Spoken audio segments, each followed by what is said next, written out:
Everest জয় তমলুকের লক্ষ্মীকান্তে বাড়ি ফেরার পর থেকেই তাকে শুভেচ্ছা জানানোর ভিড় এলাকা জুড়ে। গাড়িতে ফুল দিয়ে সাজিয়ে ভারতীয় পতাকা লাগিয়ে বাজনা সহযোগে চলল এলাকা প্রদক্ষিণ। অবিশ্বাস্যকে সম্ভব করে ইতিহাস গড়লেন পূর্ব মেদিনীপুরের তমলুক শহীদ মাতঙ্গিনী ব্লকের প্রত্যন্ত মাথুরি গ্রামের ছেলে লক্ষ্মীকান্ত মণ্ডল। গত সোমবার সকাল প্রায় 8টা 20 নাগাদ তিনি জয় করেছেন বিশ্বের সর্বোচ্চ শৃঙ্গ মাউন্ট এভারেস্ট। এই গৌরবময় মুহূর্ত জানার পর থেকেই খুশির জোয়ার বয়ে গিয়েছে গোটা গ্রামে। অপেক্ষা ছিল শুধুমাত্র তার বাড়ি ফেরার। সেই মতো শনিবার সকালে পূর্ব মেদিনীপুর জেলার নিমতৌড়ি থেকে সোজা তমলুক থানার সামনে ঐতিহ্য প্রাচীন তমলুক রাজবাড়ি ময়দানে লক্ষ্মীকান্তকে শুভেচ্ছা জানানোর এক অনুষ্ঠানের আয়োজন করা হয়। উপস্থিত ছিলেন তমলুকের মহকুমা পুলিশ আধিকারিক আফজাল আবরার, তমলুক থানার আইসি সুভাষচন্দ্র ঘোষ, তাম্রলিপ্ত পৌরসভার chairman Dipendra Narayan Roy, vice chairman সহ একাধিক জনপ্রতিনিধিরা। ফুলের তোড়া, গলায় ফুলের মালা, উত্তরীয় ও মিষ্টির মাধ্যমে একের পর এক শুভেচ্ছা জানান সংগঠনের সদস্যরা। এভারেস্ট জয় করে সুষ্ঠুভাবে বাড়ি ফেরায় একদিকে যেমন খুশি লক্ষ্মীকান্ত, তেমনি ছেলেকে কাছে পেয়ে আনন্দে আপ্লুত লক্ষ্মীকান্তর বাবা মা সহ গ্রামের বাসিন্দারা। লক্ষ্মীকান্তর এহেন জয়কে তারা মনে রাখতে বাদ্যযন্ত্র সহযোগে গাড়িতে ফুল ও জাতীয় পতাকা দিয়ে সাজিয়ে লক্ষ্মীকান্তকে তমলুক শহর থেকে বাড়ির উদ্দেশ্যে নিয়ে রওনা দেন তার গ্রামবাসী ও শুভানুধ্যায়ীরা। আনন্দ লাগছে, আমার খুব গর্ব হচ্ছে এবং আমার জেলার গর্ব, আমার গ্রামের গর্ব, অঞ্চলের গর্ব, এই গর্ব আপনাদের সঙ্গে ভাগ করে নিলাম।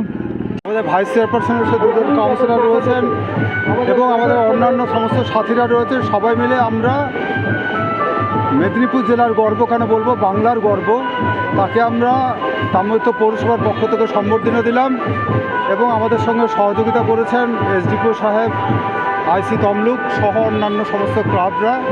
সবার উদ্যোগে আজকের এই সম্বর্ধনা। কি করলেন আজকের আমরা তাকে সম্বর্ধনা দিলাম আমরা সবাই মিলে, এবং তাকে আমরা শুভেচ্ছা জানালাম যাতে ভবিষ্যতে তিনি আরও বড় জয় করতে পারে, আরও বড় শৃঙ্গ জয় করতে পারে। সেজন্য আমরা সবাই মিলে তাকে সম্বর্ধনা দিলাম।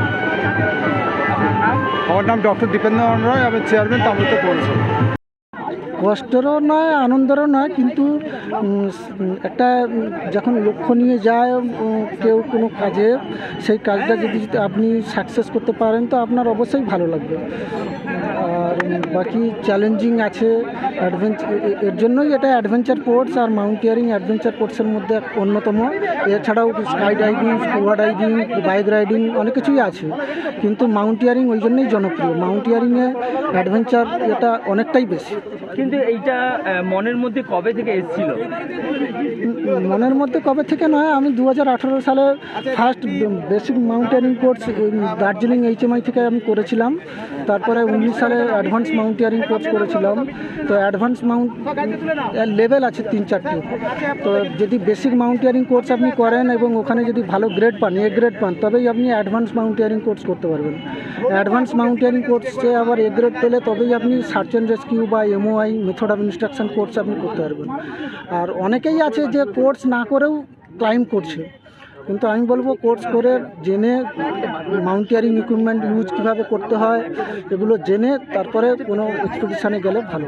কত খরচ এবং প্রশাসন তরফ থেকে কতটা আপনাকে সাহায্য করেছে?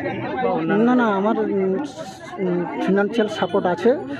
আর বাকি আমার যে স্যার আছেন, যেনার কাছে আমি ডিউটি করি, তো উনি পুরো পয়সা দিয়েছিলেন। এমনি কীরকম আর্থিক সহযোগিতার কোনো অভাব নেই। খরচা কীরকম হয়? খরচা আমি ম্যান টু ম্যান ভ্যারি করে। মোটামুটি নেপাল গভর্নমেন্ট 11,000 মার্কিন ডলার পিক ফিস হিসাবে নেয়। বাকি ওখানে যতদিন থাকবেন আপনার একটা ট্যুরিস্ট ভিসা হিসাবে পয়সা নেয়। তো এরকমই 12-13 লাখ টাকা বাদ দিয়ে বাকি টাকা সব বিভিন্ন কোম্পানি বিভিন্ন সার্ভিস অনুসারে নেয়। কেউ ডাবল সার্পা নেয়, কেউ 8টা অক্সিজেন সিলিন্ডার নেয়, কেউ 6টা নেয়। এই হিসাবে বাজেটটা মোটামুটি 30-35 লাখ তো লাগবেই। জয় করার পরে কিরকম আনন্দ হচ্ছিল? না, খুব ভালো লেগেছে। সঙ্গে আর কে গিয়েছিল? সঙ্গে আমাদের ইন্ডিয়ান ক্লাইম্বারদের, মানে আমি যে কোম্পানিতে ছিলাম সেই কোম্পানির নাম হচ্ছে পায়োনিয়ার অ্যাডভেঞ্চার প্রাইভেট লিমিটেড। তো ও কোম্পানির সঙ্গে আমাদের ইন্ডিয়ারও 3-4টে কোম্পানি আছে। ইন্ডিয়া হেইগ আছে, বিকার অ্যাডভেঞ্চার আছে, বহুত অ্যান্ড কোম্পানিস আছে। তো আমাদের কোম্পানিগুলো বিদেশে গিয়ে তো ব্যবসা করতে পারবে না, তো ওই দেশের কোম্পানির সঙ্গে টাই আপ করা আছে। তো আমি ওই দেশের কোম্পানি সিধে পায়োনিয়ারের সঙ্গে অ্যাডভেঞ্চার কন্ট্যাক্ট করে গিয়েছিলাম। এছাড়াও আমাদের বুটস অ্যান্ড কোম্পানি ওই কোম্পানির সঙ্গে টাই আপ আছে, ওদের 36 জন ছিল। তো তার মধ্যে হায়দ্রাবাদের ছেলেমেয়েরা ছিল, কেরালার ছেলেমেয়েরা ছিল, গুজরাটের ছেলেমেয়েরা ছিল, হরিয়ানা, চণ্ডীগড়, এরকম অনেক আমাদের ইন্ডিয়ান টিম একটা ছিল। যারা যেতে চাচ্ছে মানে জুনিয়ররা, তাদেরকে কি বার্তা দেবেন? জুনিয়রদের প্রথমে আমি বলবো কি কোর্স করে নিই। আমাদের যেহেতু স্টেটেই ভারতবর্ষে 5টা ইনস্টিটিউশন আছে 5টা রাজ্যে, তো তার মধ্যে আমাদের রাজ্যে ওয়ার্ল্ডের সবথেকে প্রথম ইনস্টিটিউশন। যখন 1953 সালে তেনজিং নরগে এডমন্ড হিলারি জয়লাভ করে, তো ওই সময় তেনজিং নরগের হাত ধরে আমাদের দেশে এবং পৃথিবীর প্রথম দার্জিলিংয়ে ওই প্রতিষ্ঠান গড়ে ওঠে। তো ওই প্রতিষ্ঠান থেকে সারা বিশ্বের বিখ্যাত মাউন্টেনিয়ারদের জন্ম হয়েছে। বিয়ার গিলসও ওখান থেকে করেছে, যার আমরা অ্যাডভেঞ্চার মুভি দেখি।